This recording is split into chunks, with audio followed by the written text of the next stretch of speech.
നമസ്തേ. മനുഷ്യന് ജീവിതത്തിൽ സന്തോഷിക്കുവാനായിട്ട് 100 കാരണങ്ങളുണ്ടെങ്കിലും എന്താണെന്നറിയില്ല, സങ്കടങ്ങളോടാണ് എപ്പോഴും നമുക്ക് ഒരല്പം ചായ്വ് കൂടുതൽ.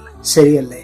നാം ചെയ്യുന്ന പല കാര്യങ്ങൾക്കും നല്ല 100 അഭിപ്രായങ്ങൾ ഉണ്ടായിരിക്കാം. പക്ഷെ പലപ്പോഴും നമ്മൾ കുരുങ്ങിപ്പോകുന്നത് ആരെങ്കിലും പറയുന്ന ഒരു മോശം അഭിപ്രായത്തിന് പിന്നാലെയായിരിക്കും. പ്രിയമുള്ളവരെ, പലപ്പോഴും നാം മറന്നുപോകുന്ന ഒരു കാര്യമുണ്ട്.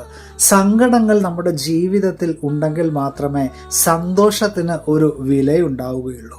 അതുകൊണ്ട് പ്രിയമുള്ളവരെ, നമുക്ക് ഇങ്ങനെ പ്രാർത്ഥിക്കാം: ദൈവമേ, അത്ര വലുതല്ലാത്ത സങ്കടങ്ങളൊക്കെ നൽകി നീ എന്നെ അനുഗ്രഹിക്കണമേ. എന്തെന്നാൽ സങ്കടങ്ങൾ മാത്രമാണ് സന്തോഷങ്ങളിലേക്കുള്ള വാതിൽ. പുതിയ ദിവസം അനുഗ്രഹത്തിന്റെ നല്ല ദിനമായി തീരട്ടെ എന്ന് പ്രാർത്ഥിക്കുകയാണ്. Have A blessed day.